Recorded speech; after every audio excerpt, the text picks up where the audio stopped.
parler Befat Hashem de quelques halachot qui concernent la Katnerot, okay, qui sont l'obligation en fait, l'obligation de l'allumage des bougies. Alors la souma, d'accord, la femme qui est aveugle, Madlika Nerot ou Mevarechet, elle peut allumer les bougies, elle allume les bougies, pas elle peut, elle allume les bougies et elle fait la bracha. Okay. Si elle a un mari qui voit à côté d'elle, à ce moment-là, il est préférable que lui fasse la bracha et allume. D'accord? Donc si elle est seule et elle est iverette, ou elle se peut se faire aider par une dame, alors elle se fait aider, elle allume avec bracha. Si elle a un mari, c'est le mari qui, on donnera la priorité ici au mari, qui allumera à sa place avec bracha, bien sûr. Les jeunes filles qui sont chez leurs parents, d'accord, des jeunes filles qui sont chez leurs parents, n'ont pas d'obligation d'allumer les bougies de Shabbat. Donc, si elles veulent être mahmirot, elles peuvent allumer, okay, elles peuvent allumer dans leur cheder, dans leur chambre, une jeune fille, si elle est toujours attachée à ses parents, on parle, hein, elle peut allumer et dans sa chambre. Mais bon, d'après la halakha, dans le sens simple de la halakha, elle n'a pas à faire la bracha. Elle peut allumer mais sans bracha. Alors bien sûr, il y a des opinions divergentes sur ça, comme le minhag des Chabadnikim, que la jeune fille allume avec bracha. Bon, chacun suivra sa coutume. Là, je vous dis la halakha netto, en tous les cas pour nous les Sfaradim. Donc, elle allumera si elle veut être mahmira. C'est qu'une khumra pour elle, parce qu'elle se rend quitte de sa mère, de l'allumage de sa mère. D'accord? Alors elle pourra allumer, et après écouter la bracha de sa maman, par exemple. D'accord? Elle allume dans sa chambre. Dans un endroit où elle vit, elle, la jeune fille, avec un appartement. Et si elle n'écoute pas la bracha de sa mère? Non, c'est pas grave. C'est pas grave. Mais si elle veut bien faire, elle l'allume dans sa chambre, après elle vient écouter, quand sa mère va allumer dans le salon, elle écoute la bracha de sa mère, et elle se rend quitte de la bracha de sa mère. Ok?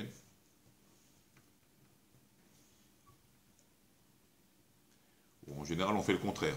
C'est-à-dire, en général, on fait le contraire. La maman allume avec bracha, dans le salon, elle répond amen, la jeune fille. Après, elle va dans le cheder, elle l'allume dans le cheder. Okay. Et comme ça, elle a fait la bracha de sa maman, elle a répondu amen, et après, elle a donc allumé. Elle peut faire ça aussi.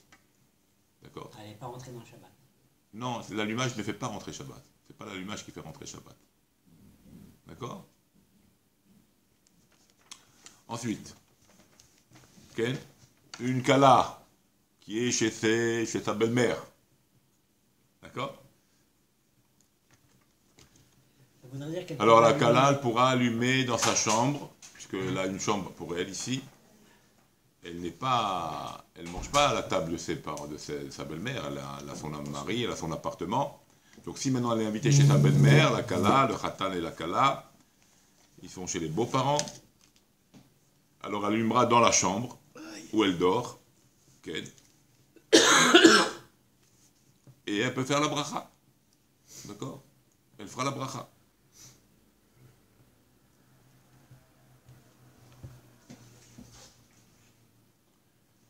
Ou la fille, tout simplement la fille, qui est chez sa mère aussi. Elle veut allumer avec son mari, on lui a donné de sa chambre.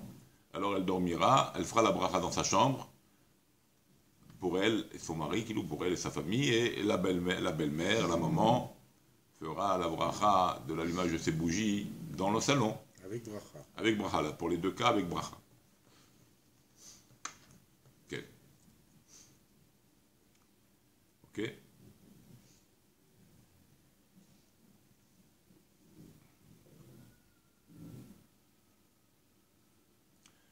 Alors on s'efforcera, en tous les cas la kala, comme la fille qui vient avec sa famille chez sa belle-mère ou chez sa maman, elle s'efforcera d'emmener ses bougies.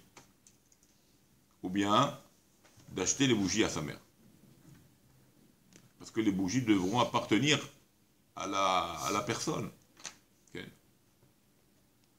Ou bien, on a dit, les parents pourront faire acheter, symboliquement, ou leur donner, quoi. Voilà, je te donne, c'est C'est Matana Gmoura qu'on appelle ça. Donc elle donne à sa fille, ou la belle-mère donne à sa belle-fille, en Matana Gmoura, cadeau Gamour, les bougies, afin qu'ils t'appartiennent, et là tu peux donc faire la bracha dessus.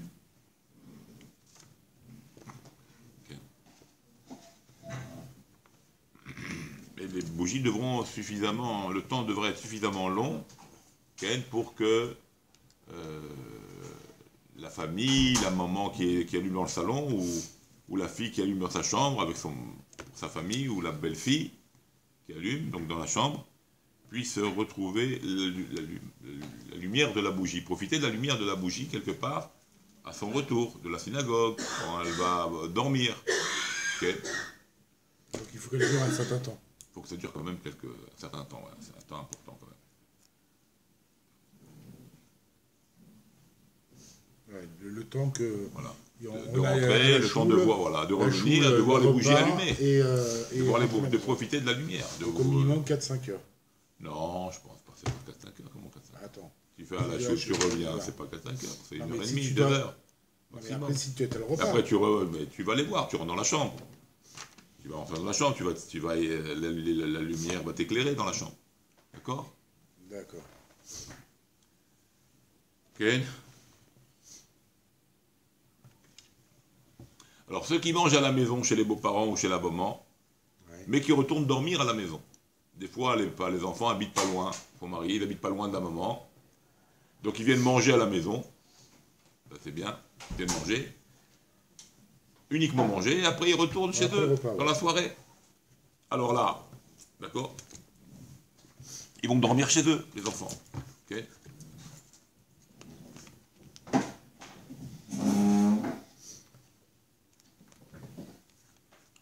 Alors la femme devra allumer les bougies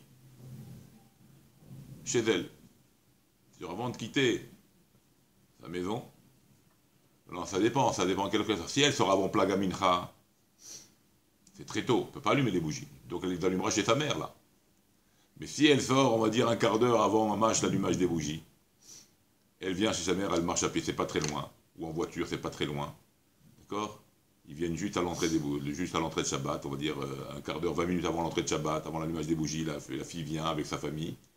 Alors là, ils allumeront à la maison. D'accord? C'est 5 minutes de route. Même pas à pied, ça prend 10 minutes, un quart d'heure, on va dire.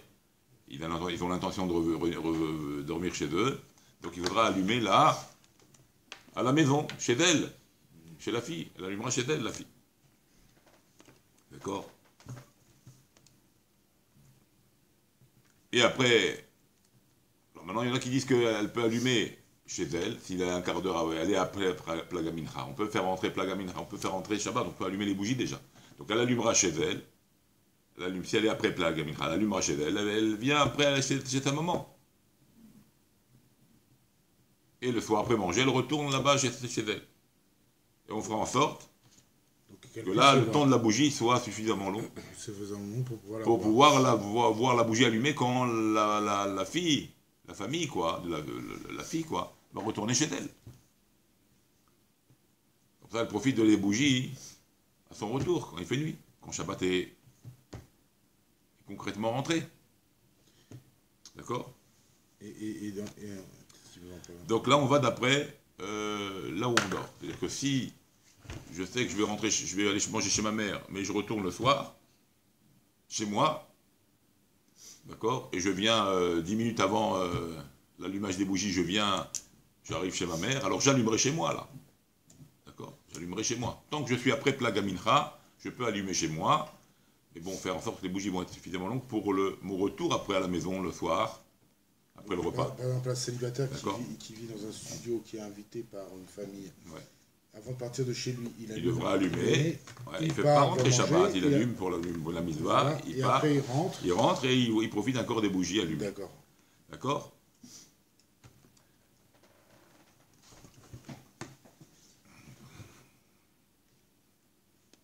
Il ne peut pas tenir compte des bougies de ses parents, même s'il n'est pas à côté. Non, il ne vit pas, c'est une famille.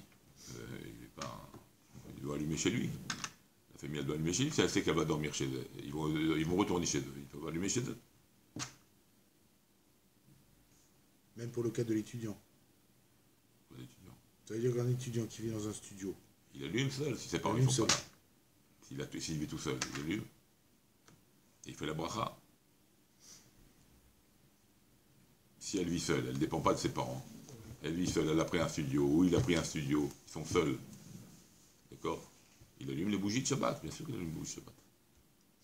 Même si elle est jeune fille, même si elle est jeune homme. Il allume les bougies de Shabbat avec bracha s'ils vivent seuls. D'accord?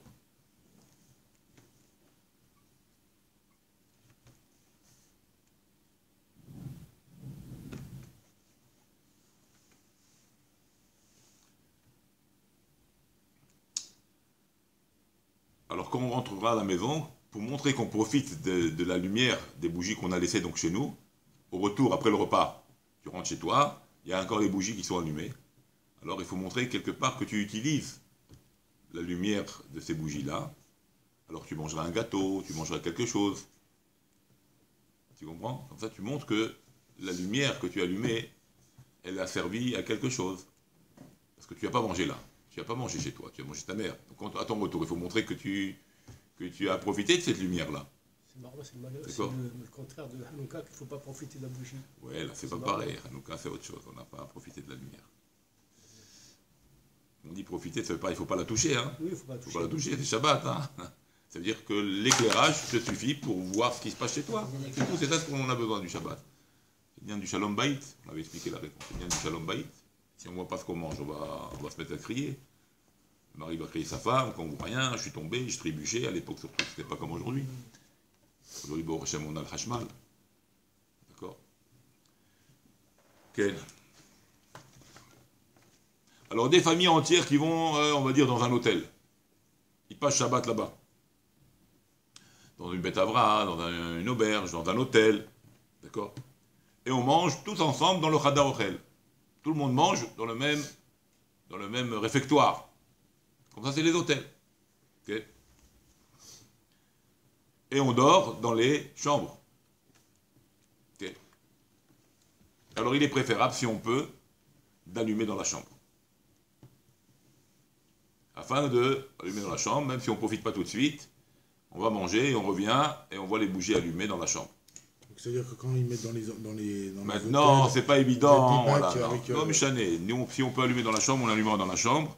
Maintenant, c'est pas toujours évident. Il y a de la sakana peut-être. Bon, ce qu'on va dire.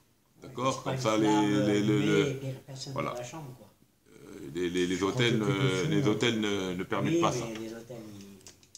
D'accord? Alors qu'est-ce qu'on fait? D'accord. Qu'est-ce qu'on fait? On va expliquer. Qu'est-ce qu'on fait si l'hôtel ne permet pas? Okay. Alors on allumera dans le réfectoire. Mais la première qui allumera fera la bracha. La première qui allume, il faut être la première. Tu allumes avec bracha, tu es la première à allumer. Toutes les autres, je parle pour les Sfaradim. Hein. Nous on ne fait pas une bracha sur Tosefet Or. Un rajout de lumière, on ne fait plus la bracha. S'il y a déjà une lumière allumée, on ne fait pas de bracha. Donc, la première allumera avec bracha, les autres répondront amen et allumeront sans bracha. Ok?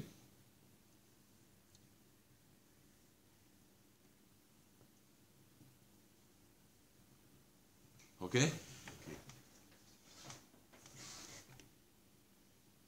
Ou bien, s'il y en a une qui est allumée avec bracha dans le Chadar Ochel, elle a fait la bracha, toi tu viens, tu réponds amen, la femme elle répond amen, elle monte dans sa chambre, elle allume son bracha, si elle veut. Elle peut faire ça aussi. Elle peut faire ça aussi.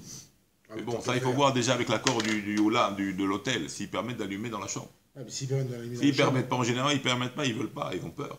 Il n'y a personne, il n'y a pas de garde, et puis il y a des systèmes électroniques, les détecteurs de fumée, ça peut, à cause de ça, tu peux maintenant faire déclencher je sais pas, il faut voir. Il faut voir chacun si on permet. Si un hôtel religieux, il va permettre, ou il va mettre en place les choses pour que ça soit permis. Si c'est pas très religieux, on va dormir la main. Une chose, si par exemple tu as un truc bête. Ou bien il n'y a rien demandé, si c'est un hôtel de non-juifs par exemple. Alors tu allumes comme si c'était ta chambre, tu allumes et tu dis rien. Et si on le met... Faisons attention, protégeons bien, ne pas mettre près des rideaux, faire attention, voilà. Et si on le met sur le balcon? Quoi, sur le balcon, ça va dans la chambre, il y a souvent dans les chambres... Le balcon, ça va s'éteindre, le balcon. Ça va pas sur un balcon, des bougies. Non, mais là, dans ce cas-là, t'as pas le problème du... Mais il faut qu'on... Mais alors, t'as le problème du vent, t'as le problème de l'air, t'as le problème encore plus. Il n'y a pas de danger, mais la bougie, elle va pas tenir. Tu vas allumer pour l'éteindre. Une bouteille de boîte d'olive. Okay. J'ai fait un rond comme ça, je l'ai enlevé. J'ai fait un petit trou comme ça. Ouais. Et quand je fais la bougie, je mets dedans. Ouais, voilà. Il y a une assiette, je mets dessus aussi. Ouais, c'est bien. Okay. Mais là, alors, on continue. Si on fait ça, si on fait ce cas-là... Contre vent et tempête. Voilà, contre vent et tempête. Ouais, si on fait ce cas-là, on la protège. On la protège, on la met sur le balcon, c'est bon ou c'est pas bon? C'est bon, mais il faut quand même utiliser. Ça veut dire qu'il faut montrer que cette lumière-là nous sert à quelque chose. Tu peux la déplacer après. Voilà, après tu peux plus la déplacer, c'est Shabbat. Ah, alors qu'est-ce qu'on fait? Si elle ne te donne pas de lumière à l'intérieur dans le Cheder, qu'est-ce que l'intérêt? D'accord? Ok. Ensuite, un barou yeshiva, qui sont dans les pnimiotes, qui sont dans les chambres de l'yeshiva, et ils sont plusieurs barourim à dormir ensemble. D'accord? Il y a plusieurs barourim, plusieurs lits, 4-5 lits, des fois, chacun il a son lit. Okay. Alors il y en a un qui fera la bracha, d'accord? Ils se rendront quittes quelque part de l'allumage en répondant Amen. Okay. D'accord? Et comme ça pour tous les cheder, chaque cheder, il allumera ses bougies de Shabbat, 2 bougies de Shabbat minimum, même une suffirait, mais bon, on essaye de mettre 2 bougies, Zahor Veshamor, ça rappelle. D'accord? Donc on met 2 bougies, chaque cheder, chaque bachour, un bachour allume avec bracha et les autres répondent Amen, et chacun des cheder comme ça. Chacun des chambres de la yeshiva feront ça, donc des bachourim. Okay? Et bien sûr, suffisamment longue, suffisamment grande dans le temps, afin que quand les bachourim termineront de manger, ils pourront aussi profiter de la lumière qu'il y a dans la chambre, des bougies qu'ils vont donc allumer.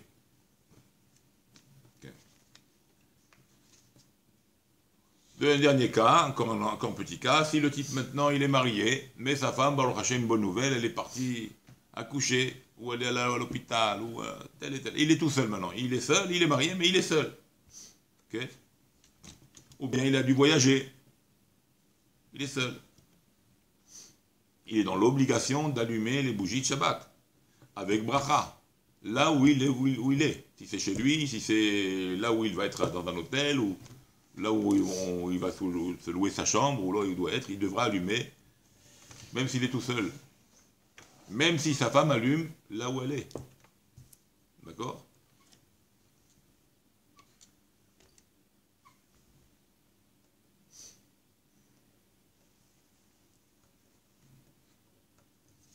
D'accord? Elle aussi. Elle allumera avec bracha là où elle se trouve. Elle est au Beth Holim. Elle est à l'hôpital pour accoucher, pour une bonne nouvelle. Elle allumera elle aussi. Elle allumera, même si elle sait que son mari allume de l'autre côté chez lui. Chacun allume, avec bracha.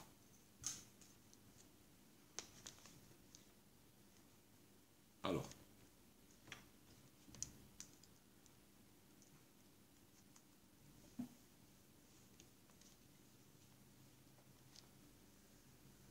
Ok? Alors maintenant la même chose. On fait la même chose. Si elle est dans l'hôpital et qu'une l'a devancée dans l'allumage en public qui se fait dans le couloir de l'hôpital, ici en Israël, il y en a une qui l'a allumée, elle veut maintenant allumer, elle ne peut plus faire la bracha. Elle allume sans bracha. Parce que la première, elle a fait la bracha.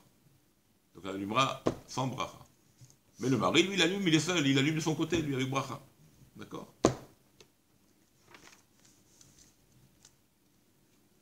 La même chose si c'est le réfectoire, comme on a dit, d'accord? Tout ça c'est pareil. Si la première qui allume, elle fait bracha, les autres ils allument pas. Maintenant les Ashkenazim, ils allument, même sur Tosefet Or, ils allument avec bracha.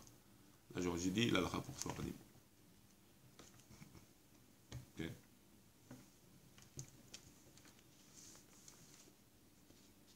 Si maintenant il est marié, sa femme ne veut pas allumer. Non, ça ne m'intéresse pas, bon, elle a une crise. Bon. N'importe quelle raison, elle ne veut pas allumer. Pour n'importe quelle raison. D'accord? Alors c'est à lui de prendre l'initiative d'allumer et faire la bracha.